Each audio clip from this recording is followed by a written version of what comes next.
Well, hello, thank you for joining me today again on the Church History Trail. You're very welcome to the programme. And where we are is we're in Drumlee Presbyterian Church, which is near Castlewellan and Banbridge. Now, Drumlee Presbyterian Church is in the village here of Drumlee, which is really just a wee hamlet. But you can see the beautiful mountains there in the distance.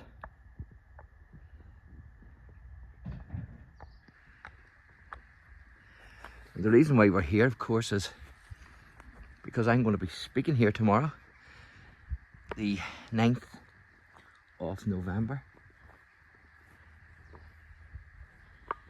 You can see the hills there as well in the background.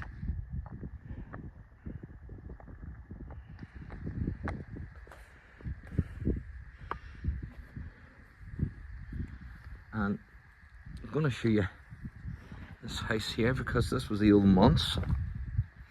So it was. As you can see from the sign, the old manse.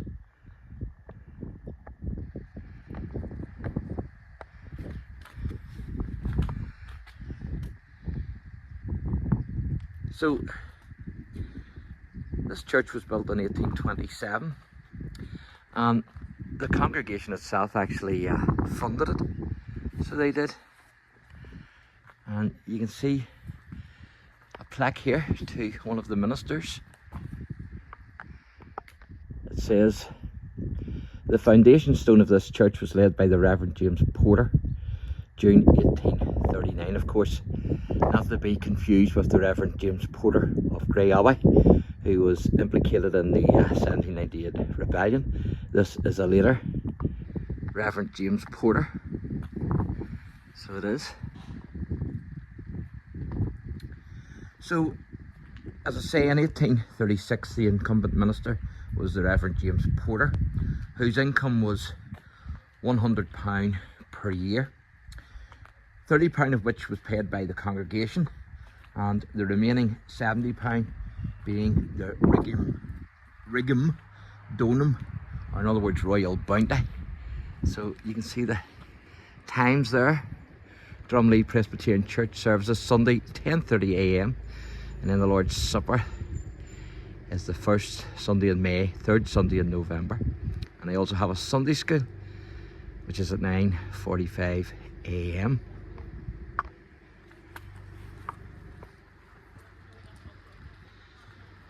So, as I say, the Rigum Donum, or royal bounty, then made up the rest of the minister's wages. And of course, the Rigum Donum was an annual grant to augment the income of the poor and nonconformist clergy in England by King Charles II. Now, the Irish Rigum Donum originated in a grant of £1,200 paid to the Presbyterian clergy in the north of Ireland by King William III, who was the Prince of Orange, of course. And then in 1690, as actually a reward for those who had helped them during the Williamite Wars in Ireland, because of their loyalty. And of course that was from 1689 to 1691. And while staying in Hillsborough Fort, King William signed the Rigum Donum in 1690 then, which was the bounty, which was increased during the reign of Queen Anne of England. Now, this is the grave here of the Reverend James Porter,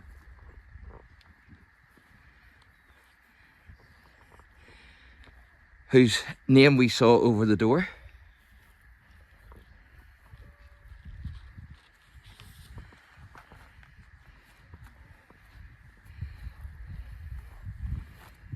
So I'm going to read this out to you.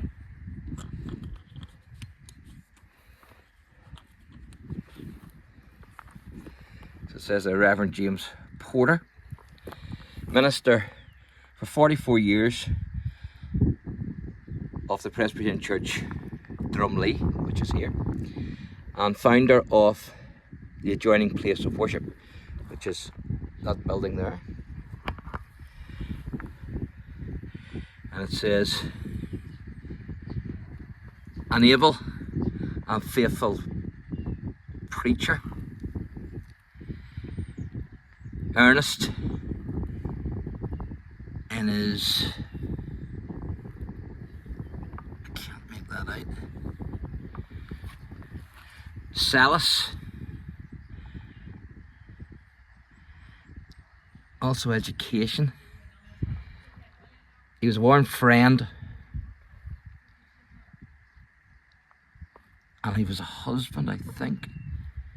Yep, he's a father.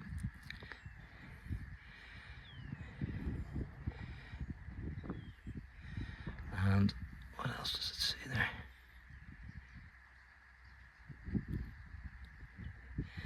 And you can read the rest yourself there if you want to pause the video. But he died from injury received by the falling of his horse, and he died on the 20th of February 1856, I think that is, age 60 or 66 years of age. And then one of his daughters is here. This is Rosanna, I think it is, Porter, the beloved, oh, it's sister, it's not his daughter, sister of the Reverend James Porter. Died 22nd of July 1834, aged 43 years. Her life was holy, and her end was peace. And then this one here, this is another minister. This is the Reverend Thomas McGee. He was minister for 10 years, I think it is, of the Presbyterian Church at Castlewellan. He died 14th of January 1844, aged 67 years. And he was a good friend here of the Reverend James Porter. So the Reverend James then died from falling off his horse. So he died on the 20th of February.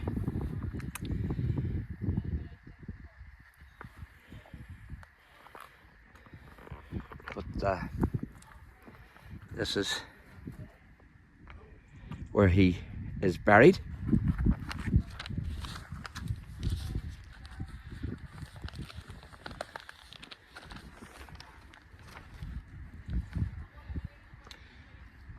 So while staying in Hillsborough Fort, King William signed the Requiem Dornum, as I say, in 1690. Now, the Irish Church Act of 1869 actually discontinued the Irish Requiem Dornum under the British Prime Minister William Gladstone.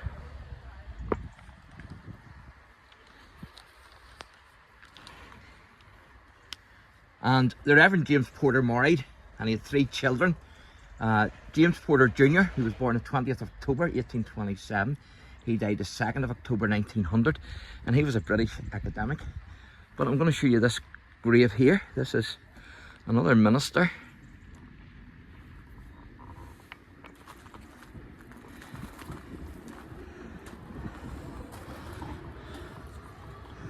This is Wilson.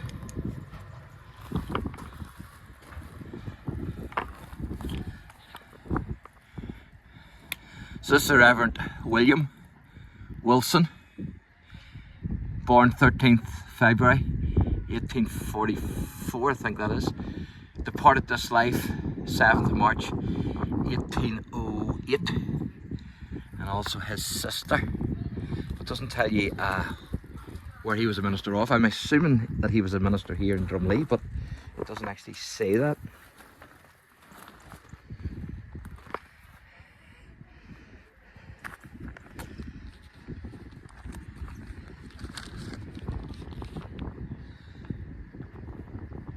Now, another one of Reverend James Porter's children was William Archer Porter, and he was born around 1825.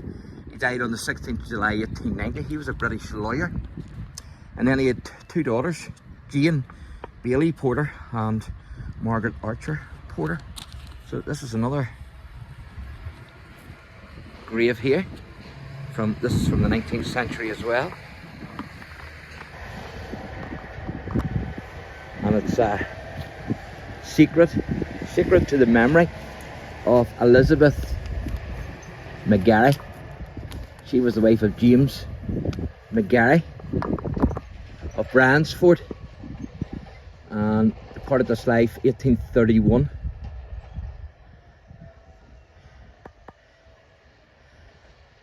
And that's in hope through the merits of Christ. And then it goes on down here, her daughter Anne McGarry, her son William,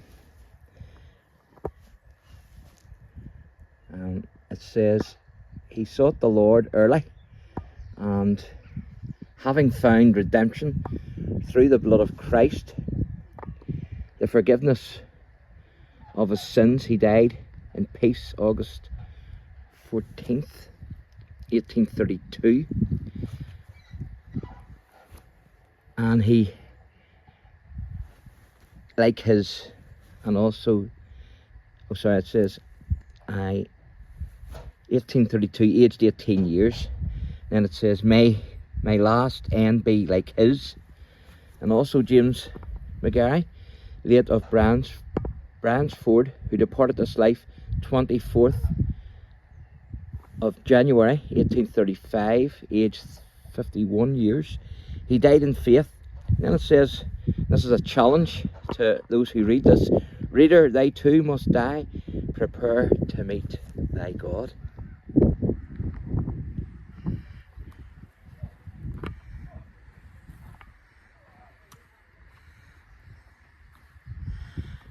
And then there's another minister's grave that I'm going to show you here, which is the Rowan plot.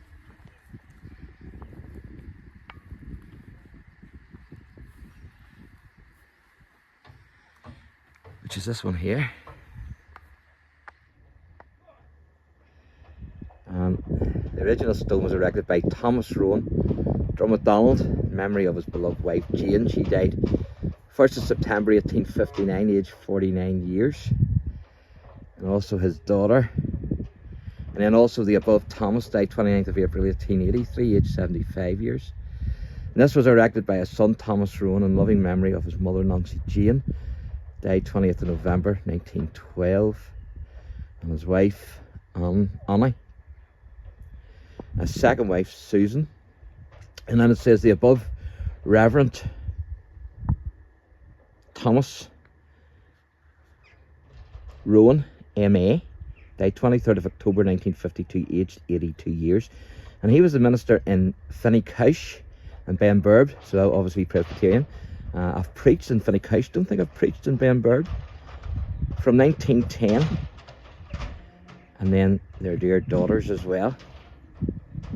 So that's the Reverend Thomas Rowan's plot, so it is.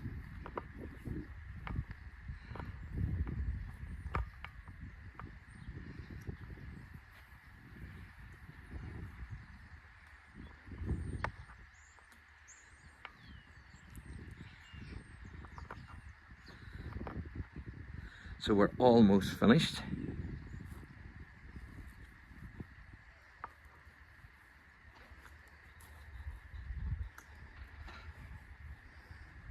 A couple of graves here. You can see where railings at one time were around this, but they're now gone.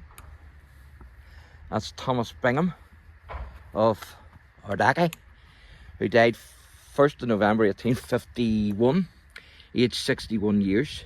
And then his wife also, Agnes, as well. And then this one here is in memory of John Bingham Leitrim, which is not far from here. Died 1869, aged 90. And his wife Elizabeth, she died 1869, aged 75. And then it goes on. So 19th century as well as modern graves in Drumlee Presbyterian.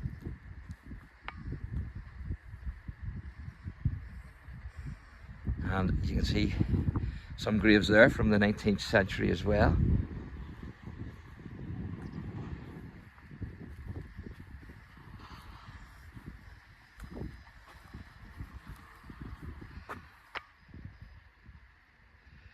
Obviously they have fallen over, and this is not, of course, where they were originally buried, the people, but they've been put here for keepsake. And there's a wee stream there, as you can see, as well, which runs along the side of the church here. So there you go, folks. Hope you enjoyed that. If you're not doing anything this Sunday morning, why don't you drop in? It'd be great to see you. Thanks for watching, and God bless.